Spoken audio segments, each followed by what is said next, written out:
اللهم إني أسألك علما نافعا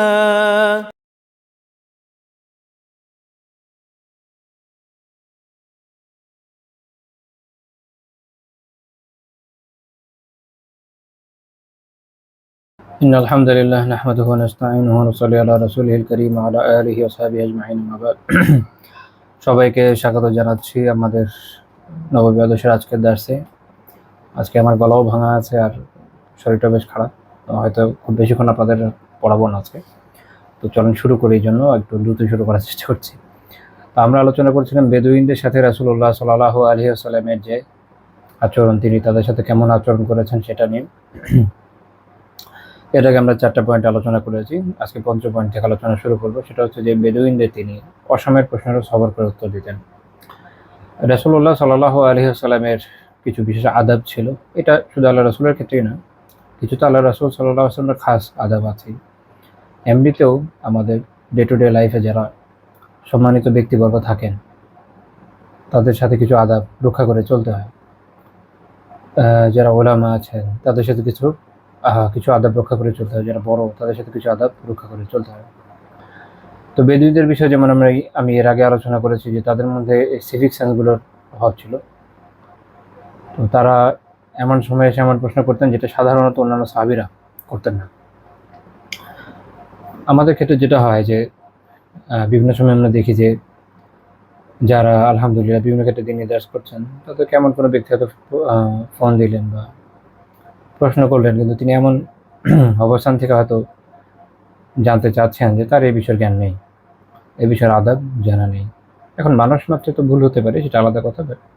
যদি এমন হয় যে সব ক্ষেত্রে এরকম এরকম এরকম ক্ষেত্রে ওই যে ফোন দিচ্ছে বা যে কোনো প্রশ্ন করছে তার সাথে সবসময় যদি রাগ করা হয়, তাহলে এটা দেখা যাবে যে সুন্নাহর খেলাফ হয়ে যাবে।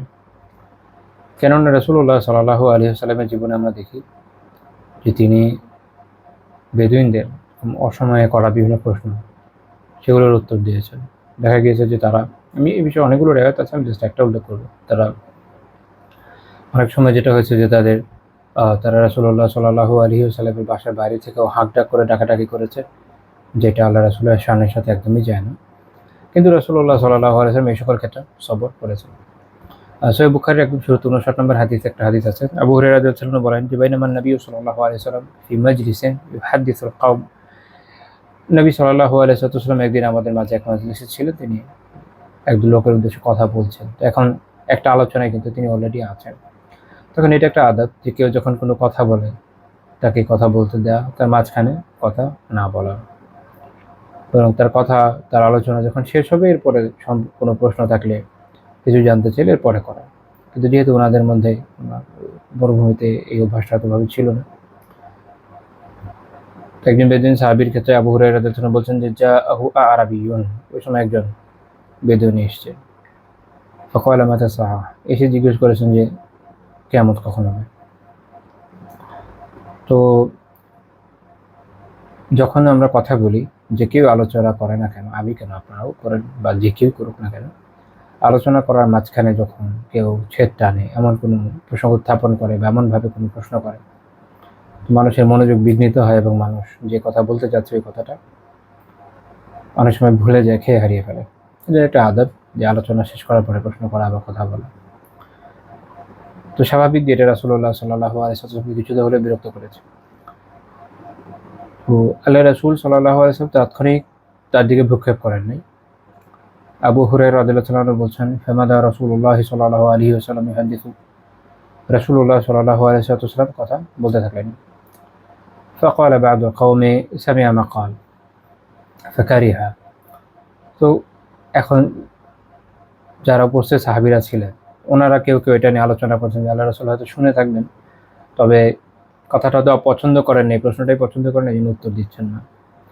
তো দেখেন, এরকম একটা আলোচনার মধ্যে কেউ যখন বাইরে থেকে এসে কথা বলে, এইটা শুধুমাত্র যিনি বক্তা তার যে মনোযোগে বিঘ্ন ঘটায় তা না, উপস্থিত শ্রোতাদের মধ্যেও যে একটা বিভাজন তৈরি করে সেটা এখান থেকে বোঝা গেল।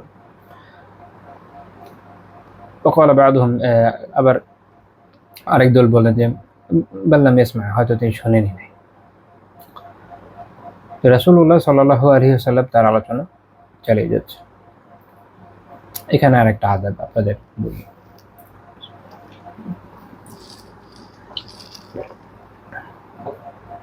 এটা তো অবশ্যই মাজলিসের আদাবের মধ্যে পড়ে, যে মাজলিসে যখন আলোচনা হচ্ছে তখন চুপচাপ শোনা, এর মধ্যে বিঘ্ন সৃষ্টি না করা। তো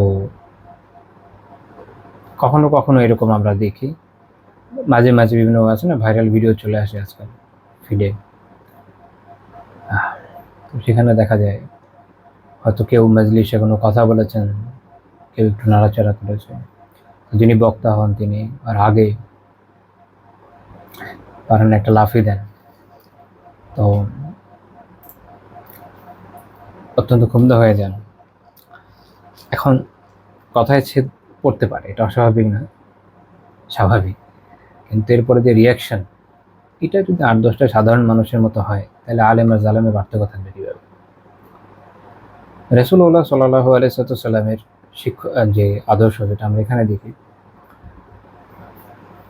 ছোট্ট মাজলিস, আপনারা যারা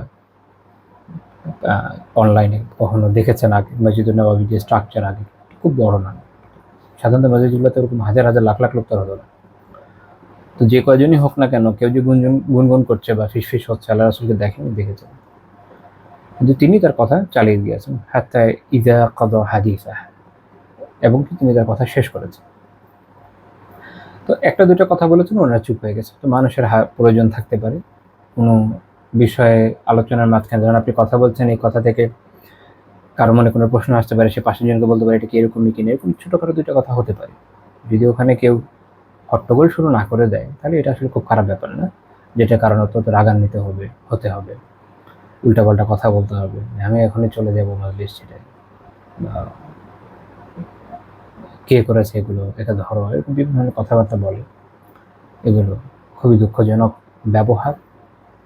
এইটা আলিমদের থেকে আমরা আশা করি না। তারপর যখন আলোচনা শেষ হলো, তারপর আল্লাহ রাসূল জিজ্ঞেস করলেন, আল্লাহ রাসূল যে শুনেছেন সাল্লাল্লাহু আলাইহি ওয়াসাল্লাম, এটা এখান থেকে বোঝা গেল, তিনি জিজ্ঞেস করলেন আইনা উরাহু সাইলু আনি সাআহ, কিয়ামত সম্পর্কে জিজ্ঞেস করে ওই প্রশ্নকারী ব্যক্তি কোথায়? তো উনি বললেন যে আমি তো এখানে, ইয়া রাসূলুল্লাহ, উনি আছেন ওখানে। আল্লাহ রাসূল জিজ্ঞেস করলেন, আল্লাহ রাসূল তাকে বললেন যে ফাইদা দুইয়াতিল আমানা ফান্তাযির সাআহ, যখন আমানত বিনষ্ট করা হবে তখন কিয়ামতের অপেক্ষা করবে। অর্থাৎ ওটা হচ্ছে কিয়ামত নষ্ট হওয়ার, কিয়ামতের সময় আমানত নষ্ট হয়ে যাওয়াটা কিয়ামতের একটা অনেক বড় আলামত, বোঝা যাচ্ছে যে কিয়ামত খুব সন্নিকটে। সাধারণত এই ধরনের প্রশ্ন যারাই করেছেন, কাউকে এই উত্তর দেওয়া হয় না যে এক্সাক্ট কত তারিখ। আমি এর আগে একবার আলোচনা করেছিলাম, যেটা আসলে সময় বললে কে বুঝতো, তখন তো হিজরি সাময়িক গণনা শুরু হয়নি, আরবদের গণনার দৌড় ছিল অনেক অল্প। তো গ্রেগরিয়ান ক্যালেন্ডারও তো তখন ছিল কিনা আমার খেয়াল নাই, এখন মেবি ছিল, আই ডোন্ট নো, না গ্রেগরিয়ান ক্যালেন্ডার পরে চালু আছে। তো মূল কথা হচ্ছে যে ক্যালেন্ডার যেগুলো ওই সময় ছিল সেগুলো দিয়ে হিসাব দিলেও তুমি কেউ বুঝতো না। যেমন মায়ানদের ক্যালেন্ডারে ছিল 2000 বছর, 2000 বছর পরে আমরা 90-এর দশকের বিভিন্ন লেখাটাখায় দেখতাম যে 2000 সালে পৃথিবী ধ্বংস হয়ে যাবে, কেন মায়ান ক্যালেন্ডার 2000 সাল পর্যন্ত আছে, ওরা এর বেশি গুনতেই পারে না, কি করবে? আচ্ছা, তো মানুষের সক্ষমতা, মানুষের ধারণ ক্ষমতা, মানুষের চিন্তা চেতনার চেয়ে কুল কায়নাতের বয়স অনেক বেশি। আল্লাহ তাআলা যদি ভাবে তারিখ বলতেন, তো কোন ক্যালেন্ডারের তারিখ হতো এটা কেউ বের করতে পারতো না, বুঝতেও পারতো না, এটা প্রয়োজন ছিল না। এই জন্য যেটা প্রয়োজনীয়, যেটা দিয়ে আমরা বুঝতে পারি, সেটা বলে দেওয়া হচ্ছে। সেটা হচ্ছে যে কখন কোনো আলামত দেখলে বুঝবে যে কিয়ামত খুব ঘনিয়ে এসছে। তিনি বলছেন যে যখন আমানত নষ্ট হয়ে যাবে। তো ওই সাহাবী জিজ্ঞেস করলেন যে কাইফা ইয়াযুহা, কিভাবে আমানত নষ্ট হবে? তো আল্লাহ রাসূল সাল্লাল্লাহু আলাইহি ওয়াসাল্লাম বললেন ইযা উসফিদাতিল আমর ইলা গায়রি আহলিহি ফান্তাযির সাআহ, যখন যে শাসন কর্তৃত্ব বা যে কোনো বিষয় হতে পারে ব্যাপক অর্থে, শাসন কর্তৃত্ব বা যে কোনো দায়িত্বশীল বিষয়, সেটা এমন ব্যক্তিদের হাতে অর্পিত হবে যারা এর উপযুক্ত নয়, তখন কিয়ামতের অপেক্ষা করবে। এখন এইটা তো আমার মনে হয় আমাদের চারপাশে, ডানে বামে, উত্তরে দক্ষিণে, যেদিকে তাকান না কেন, এটার অভাব দেখা যাচ্ছে না। লা ইলাহা ইল্লাল্লাহ। পৃথিবীর সবচেয়ে শক্তিশালী দেশের এই অবস্থা, সবচেয়ে দুর্বল দেশগুলোর একই অবস্থা। বাকি অবস্থা অনেককাল ধরেই চলছে। তো বোঝা যাচ্ছে যে আমরা কিয়ামতের অনেক সন্নিকটে, বাট এটা জরুরি না যেটা অমুক তারিখেই হতে হবে, যেটা অনেকে বলে, অনেক সময় হিসাব করে, যারা এগুলো করে এরা কাহে, এদের কথা বিশ্বাস করা যাবে না। তো যতই নিজেদের হুজুরটা হোক না কেন, এগুলো ডেট আল্লাহ ছাড়া কেউ আসলে জানে না, এগুলো হিসাব করার মানে হয় না। আল্লাহ তাআলার দৃষ্টিতে বহু কালো অনেক স্বল্প সময়। তো যাই হোক, আমাদের বিষয় হচ্ছে যেখানে বোঝা যে অবস্থা কীরকম এবং আমাদের যেন আখিরাতের প্রস্তুতি আমরা ভালো করে নিতে পারি, সেই চেষ্টা আমাদের করতে হবে। তো এই হাদিস থেকে আমরা অনেকগুলো শিক্ষণীয় বিষয় দেখলাম, কিয়ামতের আলামতদের জানলাম, আমানত রক্ষার গুরুত্ব জানলাম, সেই সাথে এটা মাজলিসের আদাব সম্পর্কে জানলাম এবং জানলাম যে রাসূলুল্লাহ সাল্লাল্লাহু আলাইহি ওয়াসাল্লাম এই ধরনের ক্ষেত্রগুলো কীভাবে ডিল করেছেন।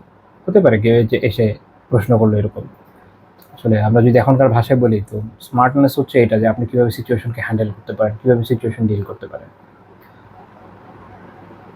স্মার্ট লোকজন তারা দুনিয়ার যে কোনো জায়গায় যে কোনো সিচুয়েশন দেখবেন হ্যান্ডেল করে ফেলতে পারে, বা আপনি বলতে পারেন যে পরিবেশের সাথে তারা খাপ খাওয়াতে জানে।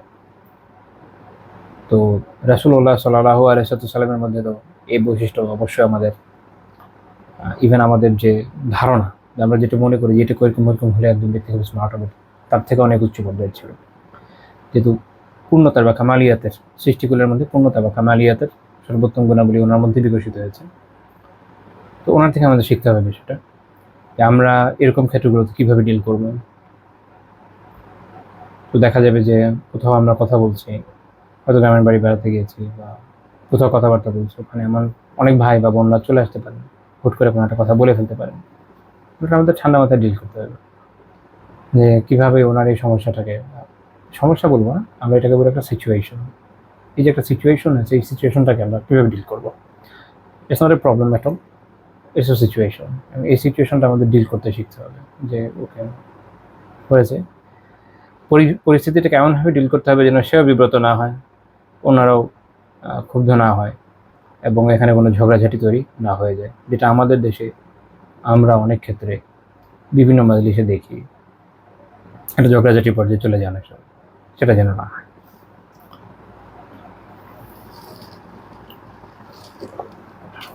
6 নম্বর পয়েন্ট, বেদুইনরা উচ্চস্বরে প্রশ্ন করলে তিনি বরদাস্ত করতেন, যেটা আগে আলোচনা করছিলাম। আগের পয়েন্টের শুরুতে একটা কথা বলেছি যে রাসূলুল্লাহ সাল্লাল্লাহু আলাইহি ওয়াসাল্লামের সাথে কিছু আদাব রক্ষা করতে হতো। কোরআনে আল্লাহ তাআলা বিষয়ে ধমকি দিয়েছেন যে যদি এভাবে উচ্চস্বরে ডাকা হয় তাহলে আমল নষ্ট হয়ে যেতে পারে। এই কারণে শহরবাসী সাহাবীরা খুব সতর্ক থাকতেন। কিন্তু যেহেতু যারা বেদুইন থাকতেন তারা অনেক দূর থেকে আসতেন, সকল বিষয়ে সকল নিউজ, সকল রাওয়ায়াত উইদিন দ্য টাইম তাদের কাছে পৌঁছতো না। এমনকি ওয়াকিদি রাহিমাহুল্লাহ তাআলার মাগাজি এবং অন্যান্য কিতাব যেগুলো ইতিহাসের, এগুলো থেকে একটা জিনিস বোঝা যায়, খোদ ওমর ইবনুল খাত্তাব রাদিয়াল্লাহু তাআলা আনহু, ইবনে সাদ রাহিমাহুল্লাহ তাবাক্কা এবং অন্যান্য কিতাবগুলো থেকে যেরকম বোঝা যায় যে ওমর ইবনুল খাত্তাব রাদিয়াল্লাহু তাআলা আনহুর খিলাফত কালেও আরবের বিভিন্ন এরিয়াতে এমন অনেক বিষয়ে বেদুইনদের ভেতরে সঠিক মাসালা পৌঁছায় নাই, তারা জানেই নাই যে এই বিষয়টা সরাসরিভাবে বৈধ নয়। অর্থাৎ ওমর রাদিয়াল্লাহু তাআলার কাছে প্রশ্ন আসে যে এরকম করেছে একটা অপরাধ, যে অপরাধটা হারাম, কিন্তু তারা জানে না যেটা হারাম। তাদের এই যে একটা অজ্ঞতা, এটা অদর হিসেবে কাউন্ট করে তিনি তাদের সাজা থেকে অব্যাহতি দিয়েছিলেন প্রথমবার। এটা বেশ কিছু ইনসিডেন্ট আছে। তো এটা বুঝতে হবে যে আমাদের এখনকার সময় দিয়ে চিন্তা করে তো লাভ নেই। তখন তো আসলে মরুভূমির ভিতরে মানুষের কাছে তথ্য এতটা অবাধ জায়গায় ছিল না। তো ওনারা অনেক সময় এটা জানতেন না, দেখা যাচ্ছে যে কেউ হয়তো আসছেন উচ্চস্বরে আওয়াজ করে ডাকছেন, রাসূলুল্লাহ সাল্লাল্লাহু আলাইহি ওয়াসাল্লাম সেখানেও সেটাও বরদাস্ত করেছে। আমাদের ক্ষেত্রে যেটা হয় যে কেউ যদি বড় পজিশনে যায়, ইভেন বড় পজিশন দুনিয়াবি হ্যাসিয়তে হওয়া জরুরি না, কেউ বড় আলিমও হয়, ওনাকেও অনেক সময় কেউ, আমি বলছি না যে এটা ভালো কাজ, এটা তো অবশ্যই আদাব না, কিন্তু কেউ ডাকতে পারে যার অজ্ঞতা আছে। তো তখন দেখা যায় যে অনেকের খুব, আমাদের দেশের ভাষা বলে জাহালি মেজাজ উঠলে ওঠে, সাথে একটু রাফ বিহেভ করেন। এখানে আলিম এবং আপনি বলতে পারেন যে আলিম বা আমল, আর আলিম বে আমলের মধ্যে পার্থক্য হয়ে যায়। যে আলিমের মধ্যে আমল আছে, আমল বলতে শুধু এটা না যে উনি অনেক নফল পড়েন, আমল বলতে উদ্দেশ্য হচ্ছে যে ওনার যে সামগ্রিক ইলম যেটা তিনি অর্জন করেছেন সেই অনুপাতে আমল করেন। অর্থাৎ সলাতের ক্ষেত্রে, সিয়ামের ক্ষেত্রে যেমন সত্য, মুআমালাতের ক্ষেত্রে যেমন সত্য, মুআশারাত মানুষের সাথে যে সম্পর্ক এক্ষেত্রেও তা সত্য। সকল ক্ষেত্রে উনি শরিয়ার পাবন্দি করবেন, সুন্নাহর পাবন্দি করবেন। আর যার মধ্যে এই পাবন্দিটা নাই, যে বেআমল, তার মধ্যে সাথে পার্থক্য আছে এখানে।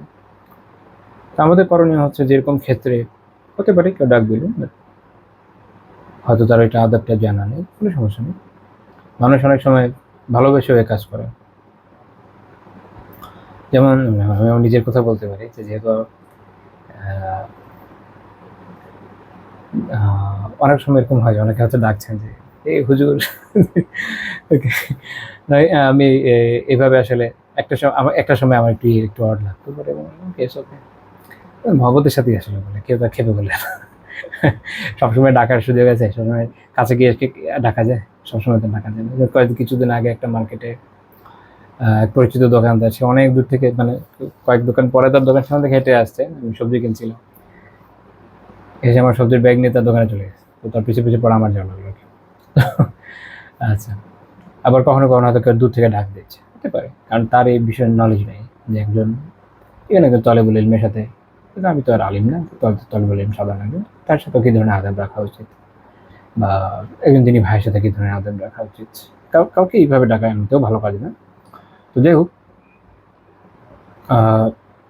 এখান থেকে হচ্ছে এইটা হচ্ছে আল্লাহ রাসূল সাল্লাল্লাহু আলাইহি ওয়াসাল্লামের যে সুন্নাহ, তা থেকে আমাদের শিক্ষণীয়। যদি শিখিয়ে দেওয়া যায় খুব ভালো, যদি না দেওয়া যায় তারপরও আমাদের কাজ হচ্ছে কোনটা, যে আমরা বিষয়টাকে বরদাস্ত করবো। ইমাম আহমদ রাহিমাহুল্লাহ তাআলা তার মুসনাদে উল্লেখ করেছেন 1530 নম্বর হাদিস, এটা মুসনাদে অনেকবার আসছে, ইবনে ওমর রাদিয়াল্লাহু তাআলা থেকে বর্ণিত। একটা রিওয়ায়াতে একটা এক্সট্রা পার্ট আছে যে ইন আরাবিয়ান নাদা, এই অংশটা এক্সট্রা আছে শুধু এই রিওয়ায়াতে 1530 নম্বর হাদিস। ইন আরাবিয়ান নাদা রাসূলুল্লাহ সাল্লাল্লাহু আলাইহি ওয়াসাল্লাম, একজন বেদুইন উনি উচ্চস্বরে আল্লাহ রাসূলকে আহ্বান করলেন, মা তারা ফি হাযা তব, জব সম্পর্কে আপনার অবস্থান কি, আপনি কি মনে করেন? জব হচ্ছে, অনেকে আমি দেখেছি বাংলাতে অনুবাদ করি গুইসাপ, এটা গুইসাপ, এটা লিজার্ড জাতীয় প্রাণী, বাট গুইসাপ না, দুটা স্পিসিস আলাদা। আরবে স্টিল খাওয়া হয়। আল্লাহ রাসূল বলেন যে লা আকুলুহু ওয়ালা উহাররিমুহু, আমি এটা খাইও না, আবার এটাকে হারামও বলি না, হারামও করি না। অর্থাৎ এক হচ্ছে যে তিনি এটা খেতে পছন্দ করেন না তার, এবং কিন্তু এই জিনিসটা হারাম না, এটা হলো বলার উদ্দেশ্য। এখানে একটা অসাধারণ হিকমার বিষয় আছে, সেটা হলো যে সকল হালাল আপনার খেতে হবে এটা জরুরি না। যেমন অনেক সময় অনেকে মনে করেন যে আপনার যদি অ্যালার্জিও থাকে তো আপনাকে গরু খাইতেই হবে, মুসলমানের ছেলে গরু খাবেন না কেন? গরু খায় ইসলামের ধর্মের কোনো শিয়ার না, মানে কোনো ফরজ ইবাদত না। কারো অ্যালার্জি আছে খাবেন না, সমস্যা কি? খাসি খাবে, আল্লাহ তাআলা এত কিছু খাবে ডেকেছেন, ভেড়া খাবে, মুরগি খাবে, কোনো সমস্যা নেই। তো কাজে কোনো কিছু হালাল হলেই খেতে হবে এটা আবশ্যক না, এক জানা গেল। 2 নম্বর হচ্ছে কোনো কিছু খাচ্ছি না মানে এটা হারাম না, হালাল হতে পারে। রাসূলুল্লাহ সাল্লাল্লাহু আলাইহি ওয়াসাল্লাম এর ব্যাপারে আপত্তি করতে গেলে এতবিল্লাহ, কুফাররা অনেক ক্ষেত্রে অনেক আপত্তি করে। একটা কথা মনে পড়ে গেল, অনেক আগের কথা, 2013 সাল হবে। আমরা ক্লাসমেট আসলো আমাকে প্রশ্ন করতে, সে সর্বশেষ আমি যদ্দূর জানতাম পুলিশে ছিল, এখন কোন পদে আছে আল্লাহ জানে। তো সে ওই সময় এথিজম দ্বারা অলরেডি আক্রান্ত। তো সে বললো যে আমার অনেকগুলো বিষয়ে আপত্তি আছে। ওকে, শুনি, যতটুকু জানি বোঝার চেষ্টা করি উত্তর দেওয়া যায় কিনা। তো একটা আপত্তি হলো এই যে মূলত তাদের ভাষায় রাসূলুল্লাহ সাল্লাল্লাহু আলাইহি ওয়াসাল্লাম কেবল ওই বিষয়গুলোকে হারাম করেছেন যা তিনি পছন্দ করেন নাই, যেগুলো তিনি পছন্দ করতেন ওগুলোকে হারাম করেন নাই। আমি বললাম যে এটা তো অদ্ভুত কথা হলো। তো পরে এরকম বেশ কিছু রেওয়ায়াত আমি দেখালাম যে তিনি দব পছন্দ করতেন না, কিন্তু দব হারাম করার নিয়েছে। তিনি টিড্ডি পছন্দ করতেন না, কিন্তু টিড্ডি তো হারাম করার নেই, আরবরা খায়। ওকে, আমি ওদের একটা বিষয় দেখেছি যে অনেকের ক্ষেত্রে তাদের যে আপত্তিগুলো, এগুলোর মূল হচ্ছে অজ্ঞতা দূর হয়ে গেলে আপত্তি আসলে থাকে না। যাই হোক, এই হাদিস ইমাম বুখারী বা মুসলিম রাহিমাহুল্লাহ শর্ত অনুযায়ী আল্লামা শোয়েব আহমদ রাহিমাহুল্লাহ সহিহ বলেছেন।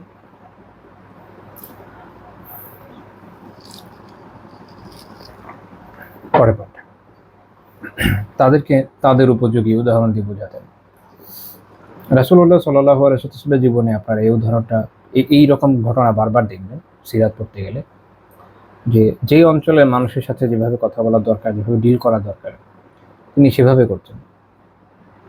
এখন এটা ইভেন আমার নিজের মধ্যে অনেক অভাব আছে। আমি চাইলেও যে খুব বেশি ডেভেলপ করতে পারছি এটা না, নিজেই স্বীকার করছি যে আমার দুর্বলতা আছে। আল্লাহ রাসূলের মধ্যে এই বিষয়ে পূর্ণতা ছিল। তো উনি শহরবাসীদের সাথে, গ্রামবাসীদের সাথে গ্রামবাসীদের মতো করে কথা বলতে পারতেন। এমনকি বিভিন্ন জায়গা থেকে জানা যায় উনি এদের অ্যাকসেন্ট জানতেন, বিভিন্ন অঞ্চলের অ্যাকসেন্ট অনুযায়ী কথা বলতেন। ওটা তো আমাদের জন্য আরও টাফ। তো কিন্তু একজন আদর্শ নেতার বৈশিষ্ট্য এমনিতে এমন হওয়া দরকার যে তার কথা যেন সবাই বুঝে।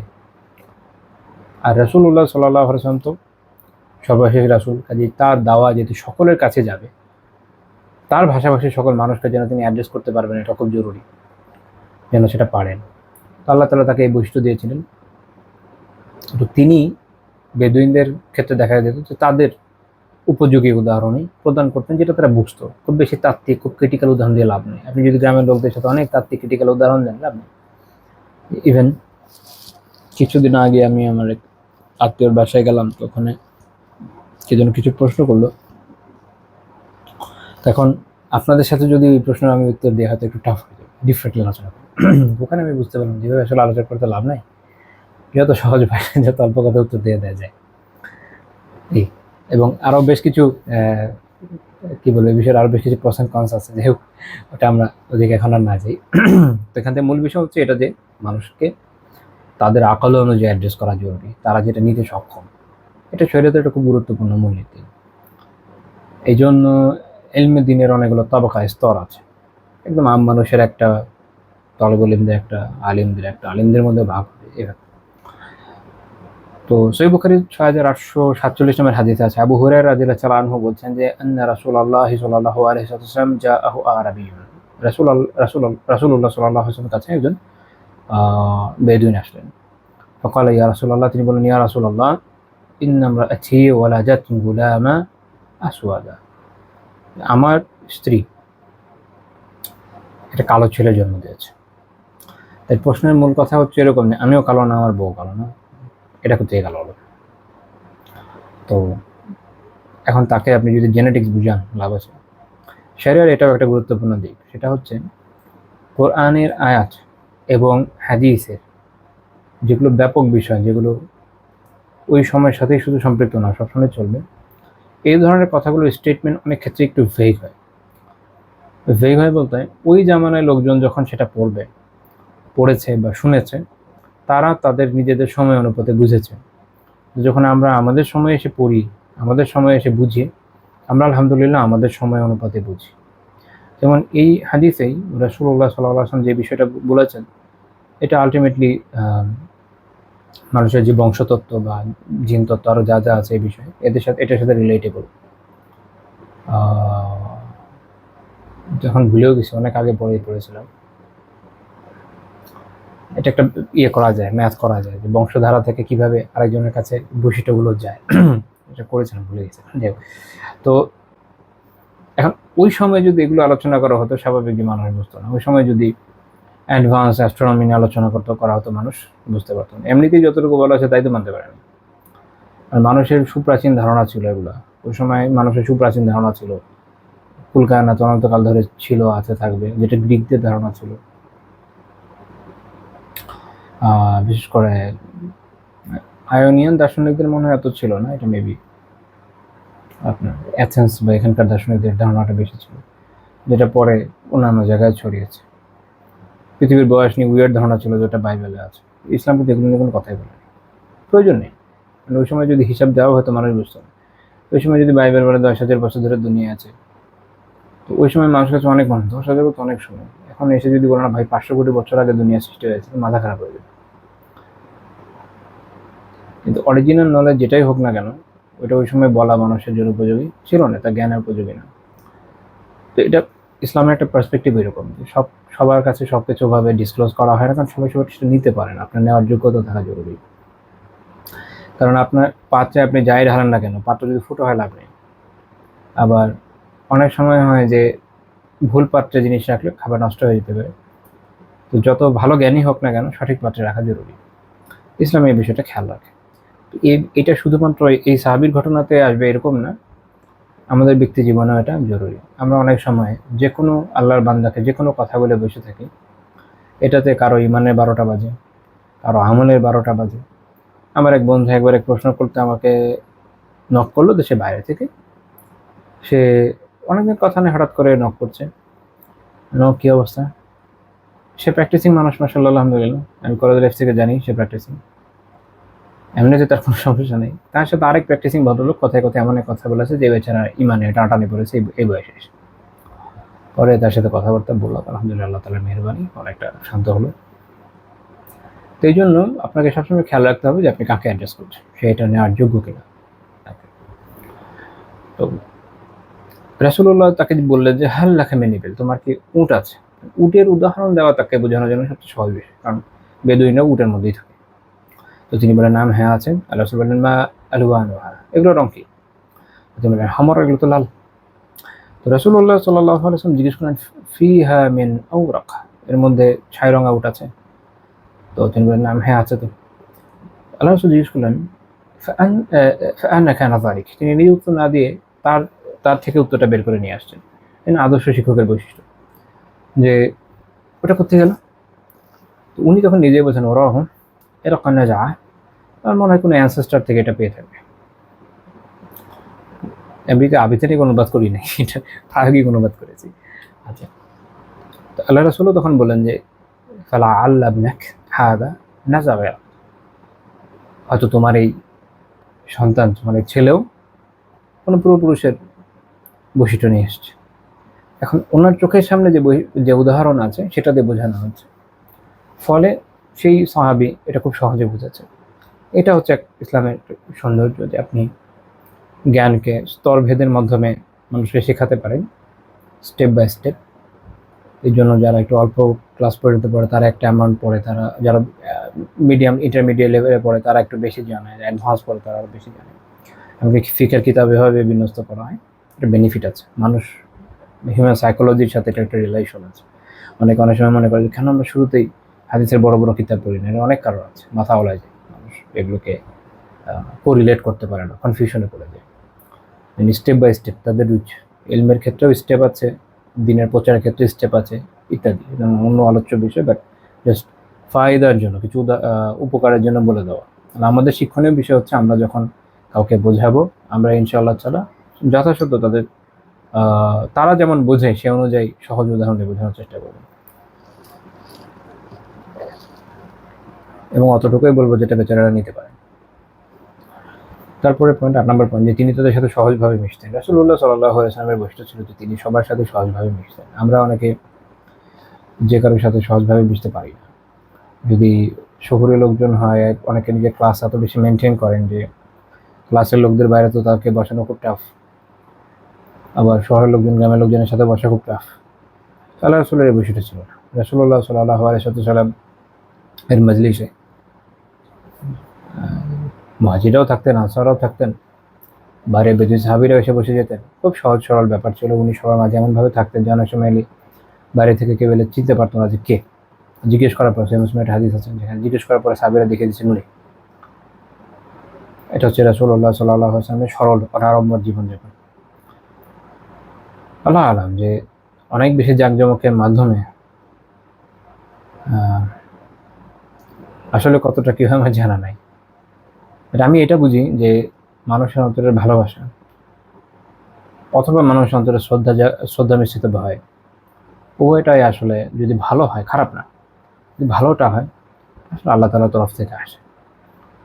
ও সরল অনাড়ম্বর জীবনযাপনের মাধ্যমে যেটা হওয়া সম্ভব না, এটা আমার মনে হয় না।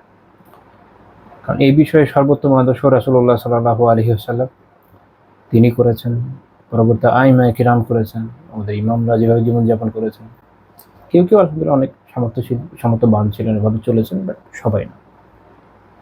এই জন্য কোনো ইমামের ঘটনা এরকম পাওয়া যায় যে বলা হচ্ছে যে তার মধ্যে অনেক বেশি প্রতাপ ছিল, সামনে ওনারা কথা বলতে ভয় পেতেন, এমন অনেক ইমাম ছিলেন। আবার অনেকে ছিলেন যে খুবই সরল অনাড়ম্বর জীবনযাপন করেছে। দুই ফুলে বলে না যে নানা ফুল এক এক ফুল এক এক সুঘ্রাণ, সবই ঠিক আছে মাশাআল্লাহ। আমি জাস্ট আমার একটা পয়েন্ট বলছি, সেটা হচ্ছে এই যে আপদ হিসেবে না, এটা ফায়দা হিসেবে, ইলমি ফায়দা। সেটা হচ্ছে যে আমার কাছে যেটা মনে হয় যে আল্লাহ রাসূলের জীবনে এবং নানা সাহাবী এবং বড় বড় ইমামদের জীবনে থেকে যেটা বুঝি, সেটা হচ্ছে যে এটা আসলে আল্লাহ তাআলার দান। আল্লাহ তাআলা যদি দেন, তো মানুষ অনাড়ম্বর জীবনের মাধ্যমে এটা অর্জন করতে পারে। এটা জন্য জরুরি না যে তাকে খুব আড়ম্বরপূর্ণ বেশভূষা স্বাচ্ছন্দ্যে থাকতে হবে, এটা জরুরি না। ওকে, তো আবু হুরায়রা রাদিয়াল্লাহু আনহু বর্ণনা করেছেন, এটা সহিহ বুখারী হাদিস 2348 হাদিস, যে আন্না নবী সাল্লাল্লাহু আলাইহি ওয়াসাল্লাম কানা ইয়াওমান ইউহাদ্দিসু, একদিন নবী সাল্লাল্লাহু আলাইহি ওয়াসাল্লাম কথা বলছিলেন, বক্তব্য রাখছিলেন। ওয়া ইনদাহু রাজুলুন মিন আহলিল বাদিয়া, তার কাছে মরুভূমির একজন লোক ছিল, একজন বেদুইন ছিল, একজন গ্রাম্য লোক ছিল। আল্লাহ রাসূল জান্নাতের একটা বর্ণনা দিচ্ছেন, ইন্টারেস্টিং বর্ণনা। তিনি বলছেন যে আন্না রাজুলান মিন আহলিল জান্নাহ ইস্তাআযানা রাব্বাহু ফি যারা, জান্নাতবাসীদের মধ্যে এক ব্যক্তি আল্লাহ তাআলার কাছে চাষাবাদের অনুমতি চাইবে জান্নাতে। তো আল্লাহ ফাকাল, আল্লাহ তাকে বলা হবে, আল্লাহ তাআলা বলবেন তাকে যে আলাস্তা ফি মা শিত, তুমি কি যাই চাচ্ছ তাই পাচ্ছ না? চাষাবাদের কেন দরকার পড়বে? তোমার খাবার পড়া যা দরকার সব তো এমনি পাচ্ছ। তো সেই ব্যক্তি বলেন, বালা হ্যাঁ অবশ্যই পাচ্ছি, ওটা খিন্নি উহিব্বু আন আজরা, কিন্তু আমি তো চাষবাস করতে ভালোবাসি। তো এই অংশ থেকে অনেক ইমাম এইটা আলোচনা করেছেন। ইমাম খাত্তাবী রাহিমাহুল্লাহ আলোচনা করেছেন, আর অনেক আলোচনা করেছেন, যে ইমাম খাত্তাবী করেছেন যদি আমার ভুল না হয়, যে চাষবাসের যে একটা বেনিফিট ফাজিলাত আছে এটা এখানে বোঝা গেল। আচ্ছা, তো তো তখন তাকে এটা সুযোগ দেবে, فبادر الطرف نباته واستواؤه واستحصاده فكان أمثال الجبال। তো সে তখন যেটা করবে যে বীজ বুনবে, চারা হবে, গাছ বড় হবে, ফসল কাটা সবকিছু হয়ে যাবে একদম পলকের মধ্যে, মুহূর্তের মধ্যে, সময় লাগবে না। আর ফসল হয়ে যাবে একদম পাহাড়ের মতো, তুমি যা চাচ্ছ সবই হয়ে যাচ্ছে এবং হচ্ছে পাহাড়ের মতো। সুবহানাল্লাহ। কারণ তার যেটা ইচ্ছা আল্লাহ তাআলা বান্দাকে তাই দিবেন জান্নাতে, সে যা চাইবে। তো ইচ্ছাও পূরণ হচ্ছে, কষ্ট হচ্ছে না, কারণ কষ্ট জানাতে হবে না, এবং যা চাইবে তো অনেক বেশিই পাচ্ছে। ফায়াকুলুল্লাহ দুনিক ইয়া ইবনে আদম, আল্লাহ তাআলা তখন বলবেন যেগুলো নিয়ে যাও আদম সন্তান, ফাইন্নাহু লা ইউশবিউকা শাই, কোনো কিছু তোমাকে আসলে পরিতৃপ্তি করে না বা তোমাকে কোনো কিছু তৃপ্তি দেয় না। এখানে ইমাম আব্দুল হক আদ-দেহলাওয়ী রাহিমাহুল্লাহ তাআলা তার কিতাব লুমআতুত তানকিহ ফি শারহি মিশকাতুল মাসাবিহ বলছেন, وفيه دليل على أن طبيعة الإنسان على عدم القناعة وهذه الصفات لا تزول عنه إلى الأبد। এখানে এটা দলিল আছে যে মানুষের স্বভাব হলো অতৃপ্তি, আদামিল কানাআ, তৃপ্তির অভাব, তৃপ্তি না থাকা। মানুষের স্বভাব কি? তৃপ্তি না পাওয়া। তো দেখেন জান্নাতে গিয়েও তার ওইটা মন চাচ্ছে যে আমার এটা দরকার, এটা দরকার। আল্লাহ তাআলা বলছে যে তোমাকে কোনো কিছু তৃপ্তি দিবে না। উনি বলছেন হ্যাঁ দিয়ে সিফাত, এই যে বৈশিষ্ট্যটা মানুষের তৃপ্তি না থাকা, লা তাজুলু আনহু ইলাল আবাদ, এটা কখনো দূর হবে না, চিরকালই থাকবে। ইভেন জান্নাতে গেলেও থাকবে। হাদিস থেকে এটা প্রমাণ পাওয়া যায়। এখান থেকে এটাও বোঝা যায় যে বান্দা যা চাইবে আল্লাহ তাআলা দিবেন। তো এটা আলহামদুলিল্লাহ খুব সুখের বিষয়। মনে করেন আমার মতো লোকজন বা আলহামদুলিল্লাহ অনেক ভাই বোন যারা আছেন, যারা চান যে আল্লাহ তাআলা তৌফিক দিলেন জান্নাতে অনেক বই পড়বো, তো ইনশাআল্লাহ এটা পাওয়া যাবে। আচ্ছা,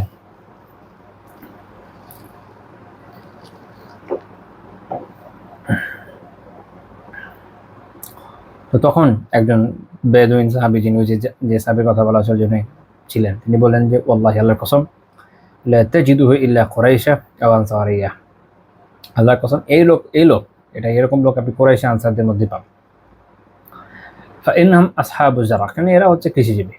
যদি আসলে কুরাইশা কৃষিজীবী না, উনি বলেছেন অ্যাকচুয়ালি আনসারিরা কৃষিজীবী। ওয়া আম্মা নাহনু ফালাসনা বিআসহাবি যারা, আমরা তো কৃষিজীবী না, বেদুইনরা মূলত পশু চড়িয়ে থাকে। ফাদাহিকা নবী সাল্লাল্লাহু আলাইহি ওয়াসাল্লাম, তার এই কথা শুনে নবী সাল্লাল্লাহু আলাইহি ওয়াসাল্লাম হেসে দিলেন।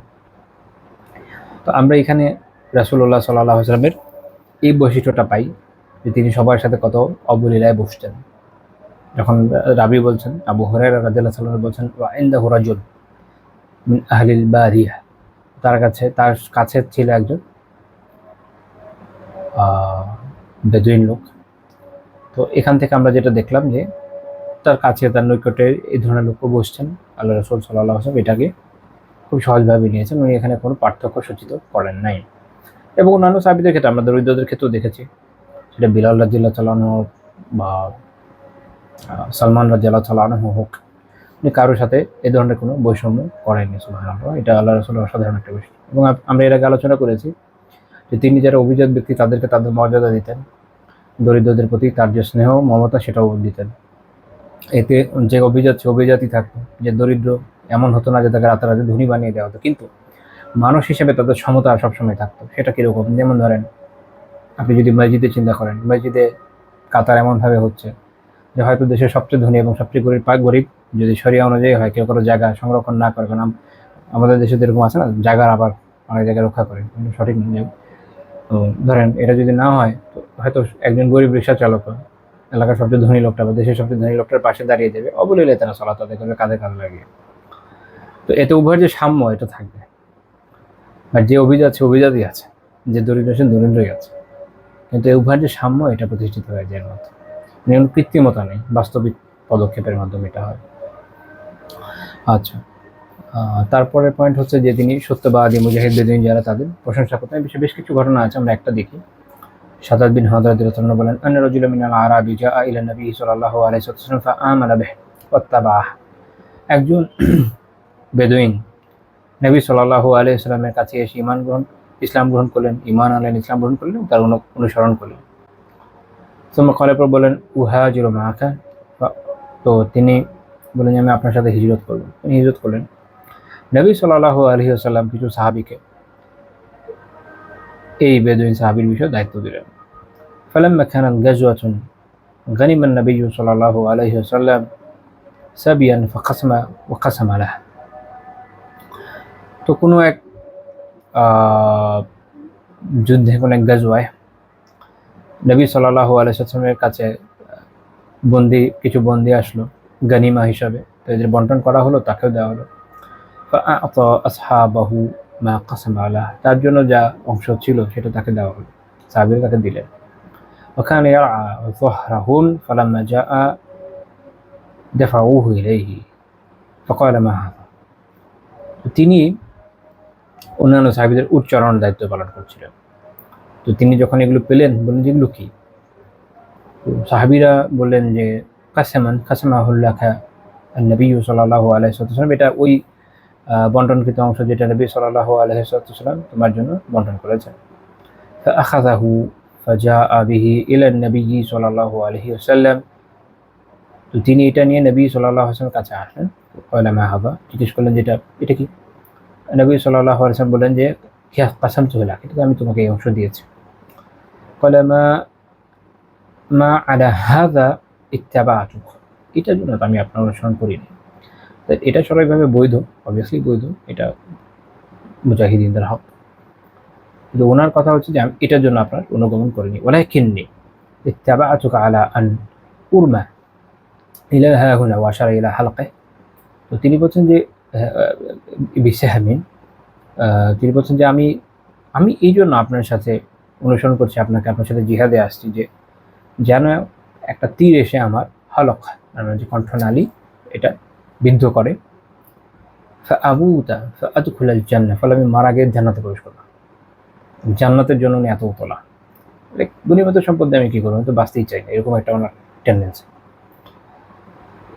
তো রাসূলুল্লাহ সাল্লাল্লাহু আলাইহি ওয়াসাল্লাম বললেন যে ইন তাসদুকিল্লাহ ইয়াসদুক, যদি তুমি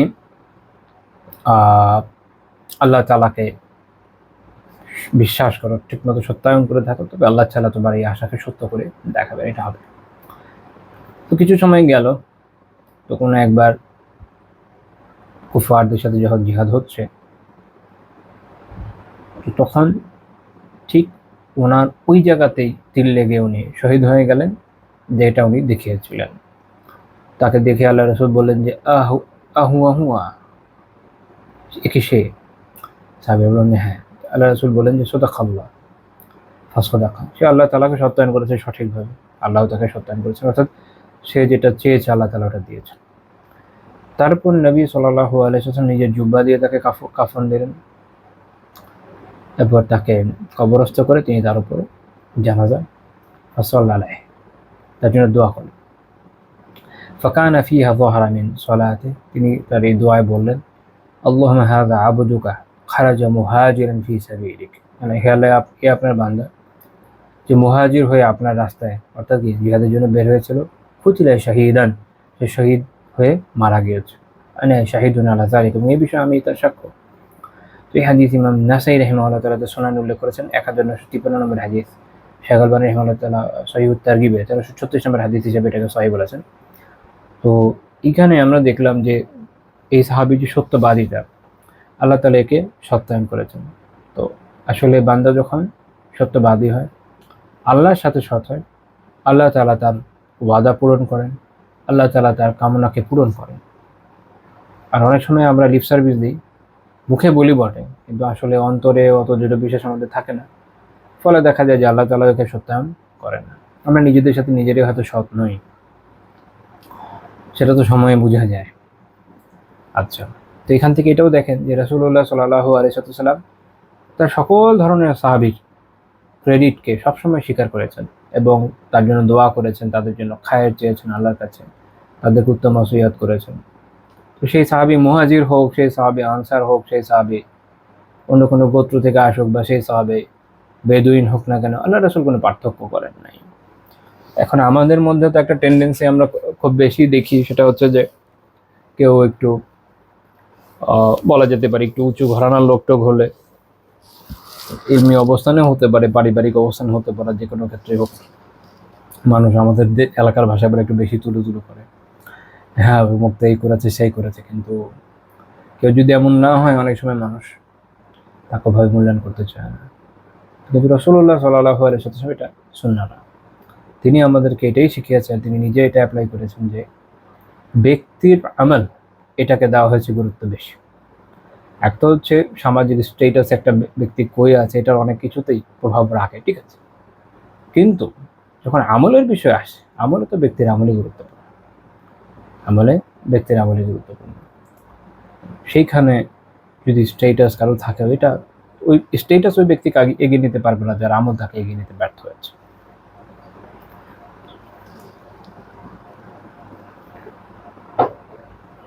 এই জন্য আমাদের এটা খেয়াল রাখা উচিত। আমরা এই যে খুব সাম্প্রতিক সময় দেখেছি,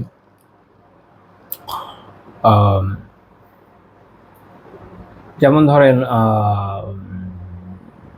যখন বাংলাদেশে যে একটা আন্দোলন হলো শেখ হাসিনা বিরোধী বা আওয়ামী লীগ বিরোধী, তাকে সরানোর জন্য, সেই সময়টাতেও তো অনেক মানুষ হতাহত হয়েছে।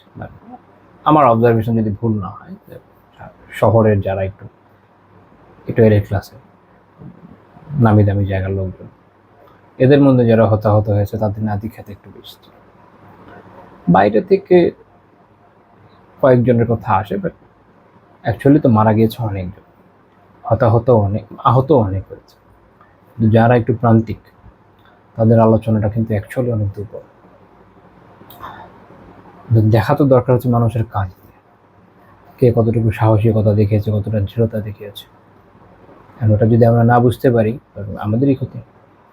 আচ্ছা, তারপরে পয়েন্ট, রাসূলুল্লাহ সাল্লাল্লাহু আলাইহি ওয়াসাল্লাম এমনকি তাদের সাথে প্রতিযোগিতাও করেছেন। তো উনি তাদের সাথে যে সরলভাবে মিশতেন, এই সারল্য এই পর্যায়েরও ছিল যে তিনি তাদের সাথে প্রতিযোগিতাও করেছেন। একটা ঘটনা আছে, সহিহ বুখারী 2872 নম্বর হাদিস, আনাস রাদিয়াল্লাহু আনহু বর্ণনা করেছেন যে কানা লিন-নবী সাল্লাল্লাহু আলাইহি ওয়াসাল্লাম নাখাতুন, নবী সাল্লাল্লাহু আলাইহি ওয়াসাল্লাম একটা উটনী ছিল, তুসাম্মাল আযবা, এটার নাম ছিল আযবা।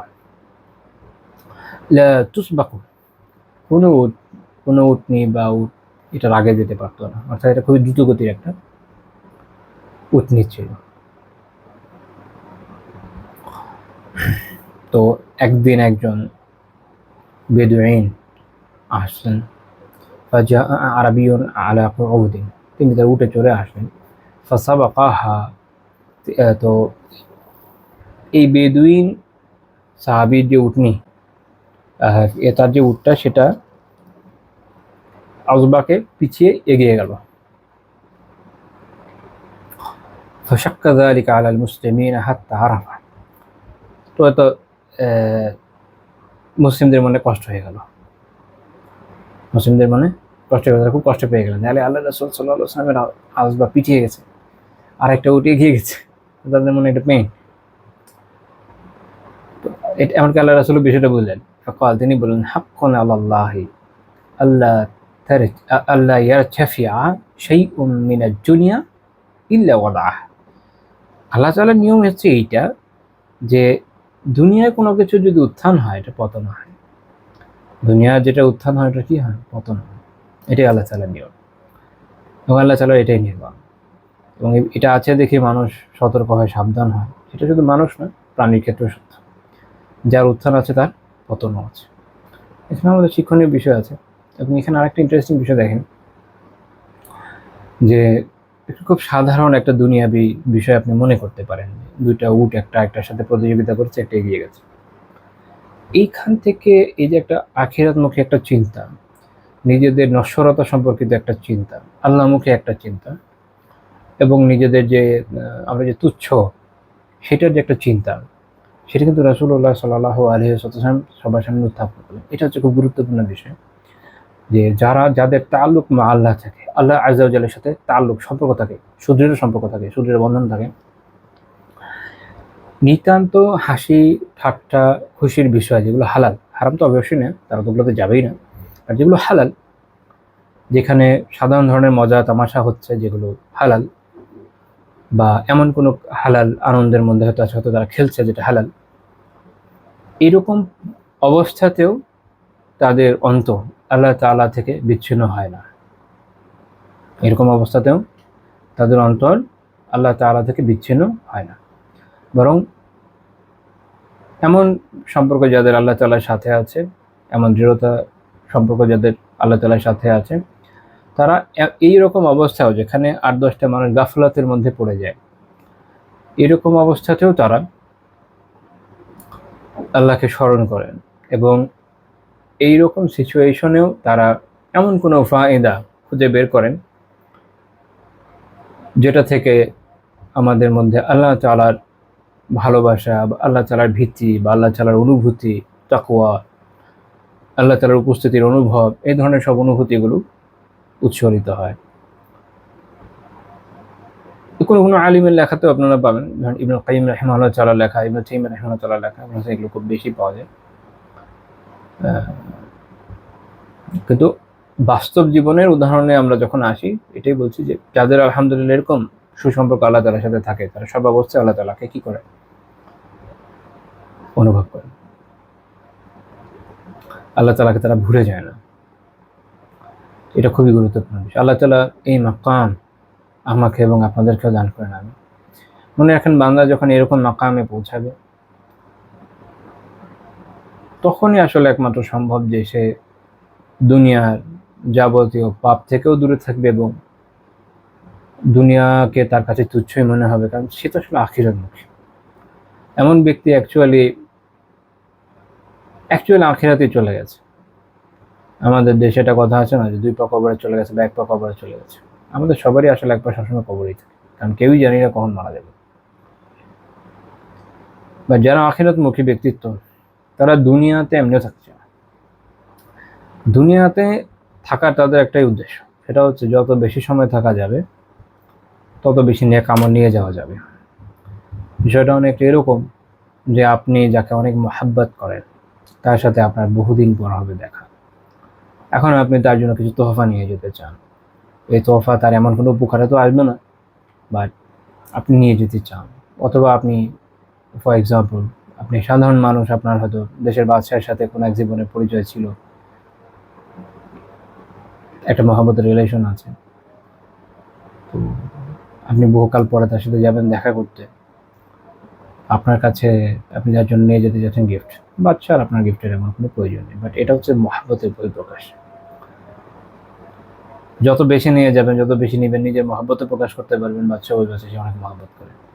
তো যাদের আল্লাহ তাআলার সাথে মহব্বত অনেক বেশি, তারা আসলে দুনিয়াতে থাকছে শুধু এই মহব্বতের খাতিরে অনেকটা, মৃত্যু তো আল্লাহর হাতেই, ওটা আলাদা কথা। বাট দুনিয়ার সাথে তো অন্তর লেগে থাকে না, কিন্তু দুনিয়াতে থাকাটাকে তারা মনকে হয়তো বুঝতে এভাবে যে আমার আসলে অনেক সওয়াব দরকার, যত বেশি কামাতে পারি। কারণ জান্নাতে উচ্চ মর্যাদা তো আল্লাহ তাআলার মেহেরবানি ছাড়া সম্ভব না। আর আল্লাহ তাআলা খুশি হবেন তখনই যখন আমি তাকে ওই তহফাগুলো নিয়ে দিতে পারবো। এতে তার তো কোনো নিজস্ব উপকার নেই, উপকার আলটিমেটলি আমারই হবে, কিন্তু আমার জীবনে বড় পাওয়া হচ্ছে এটা। তো এভাবে তারা দুনিয়ার সাথে থাকে, কিন্তু তাদের অন্তর এই জন্য সবসময় কি থাকে, আল্লাহ অভিমুখী থাকে। এমন ব্যক্তিরা, তাদের জন্য দেখবেন যে দুনিয়ার যে কোনো বিষয়টা তুলনামূলক অনেক সহজ। তারা হয়তো বিভিন্ন কষ্ট মুসিবতের উপর দিয়ে যাচ্ছেন, আমরা অনেক সময় বাহ্যিকভাবে অনেক সমস্যাগুলোকে একটু বড় করে দেখি, তারা এর মধ্যে থেকেও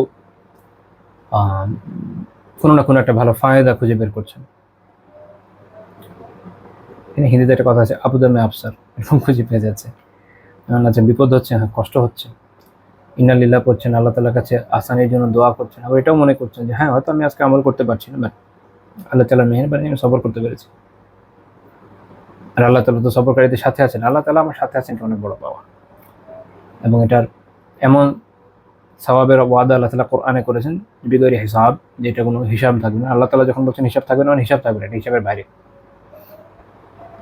এটা আনকাউন্টেবল একটা ব্যাপার। এত বিপুল পরিমাণ প্রতিদান আমি আখিরাতে পাবো। তো তার এখানে একটা পজিটিভ থিঙ্কিং বিল্ড আপ করবে। আপনার যখন জীবনটা আখিরাতমুখী হবে, আলটিমেটলি আপনি দুনিয়ার বিষয়ে দেখবেন যে অনেক ক্ষেত্রে আপনি খুব পজিটিভলি চলবেন। রাসূলুল্লাহ সাল্লাল্লাহু আলাইহি ওয়াসাল্লামের জীবনে ওই বিষয়টা অনেক বেশি দেখা যায়, আপনি খেয়াল করে দেখবেন। এমন না যে তাদের সাথে নেগেটিভ হচ্ছে না, দুনিয়া সবার সাথে নেগেটিভ হয়, বাট তাদের দৃষ্টিভঙ্গিটা এরকম যে যেহেতু আখিরাতটাই মূল, তারা এখান থেকে পজিটিভিটি খুঁজে বের করেন দুনিয়ার ইস্যুগুলো থেকে। মনে করেন আমি এর আগে বলেছি, দুনিয়াটা একটা সেতুর মতো বা একটা রোডের মতো বা একটা ক্ষেতের মতো, যেভাবে ধরেন না কেন, আপনি রোড দিয়ে যাচ্ছেন, একটা ডেস্টিনি আছে আপনার অমুক জায়গা, আমাদের রোড যান না। তো ধরেন চিটাগাং থেকে আপনি ঢাকা আসবেন, আপনি চিটাগাং থেকে রওনা করেছেন, পথে আপনার গাড়ি গেল নষ্ট হয়, এটা একটা বিপদ। ইভেন একটা অ্যাক্সিডেন্টও হয়ে যেতে পারে, এটা একটা বিপদ। আর ওখান থেকে নামার পরে হয়তো আপনি কিছু দূর হাঁটলেন, একটু কষ্ট হলো, তারপর আল্লাহ তাআলা মেহরবানিতে আপনার আরেকটা যানবাহনের ব্যবস্থা হয়ে গেল, আপনি ওখান থেকে সুন্দর করে চলে আসলেন। যদিও আপদ হয়েছে, আপনি যে পজিটিভ দৃষ্টিভঙ্গির অধিকারী মানুষ, সে কি চিন্তা করবেন, যে আলহামদুলিল্লাহ আমি একটা পেয়ে গেছি, আরেকটা ভালো গাড়ি, একটা গাড়ি পেয়ে গেছি, আলহামদুলিল্লাহ শান্তি। আমি পৌঁছাতে যাচ্ছি, এটা হলো বড় কথা। আমার গন্তব্য হচ্ছে ওখানে পৌঁছাতে হবে, উইদিন দ্য টাইম পৌঁছে দিতে হবে, এবং যে জিনিসপত্র আমি নিয়ে যেতে চাচ্ছি ওগুলো নিয়ে যেতে হবে, এগুলো নষ্ট হবে না। তো মাঝে যে সমস্যাগুলো হচ্ছে, এগুলো আপনার কাছে তুলনামূলক গৌণ যদি এখন বেঁচে থাকেন, মরে গেলে তো অন্য কথা। তো আখিরাতমুখী মানুষের জীবনটা হচ্ছে এরকম, দুনিয়া তো তার এক পথ, তার পৌঁছাতে হবে জান্নাত। দুনিয়ার বিষয়গুলোতে যাই হোক না কেন, কষ্ট হয় না তা না, এখন যার এরকম হচ্ছে তার তো কষ্ট হচ্ছে, বাট তার চিন্তাটা হচ্ছে এরকম যে আলটিমেটলি আমাকে আখিরাত পৌঁছাতে হবে। দুনিয়ার যে সিচুয়েশনগুলো, এগুলো যেন এগুলো আমার জন্য মুখ্য না, মুখ্যটা হচ্ছে আখিরাত। আপনি যখন এরকম দৃষ্টিভঙ্গি নিয়ে জীবন চলবেন, আপনার এই দুনিয়ার জীবন আসলে অনেক সহজ হবে। মানুষ যে জিনিসকে বড় করে দেখে, ওই জিনিসের জন্য কষ্ট পায় অনেক বেশি। দুনিয়ার জীবনকে আপনি যত বড় করে দেখবেন, এই দুনিয়ার জীবন আপনাকে কষ্ট দেবে তত বেশি। আর যদি ছোট করে দেখবেন, দুনিয়া তত আপনাকে তুলে করবে, এবং দুনিয়া আপনাকে তত বেশি মূল্যায়ন করবে। দুনিয়ার বৈশিষ্ট্য হচ্ছে এটা, আপনাকে লাথি দেন, ও আপনার পিছিয়ে ঘুরবে, আপনি ওর পিছিয়ে ঘুরে নেও, আপনাকে লাথি দিবে।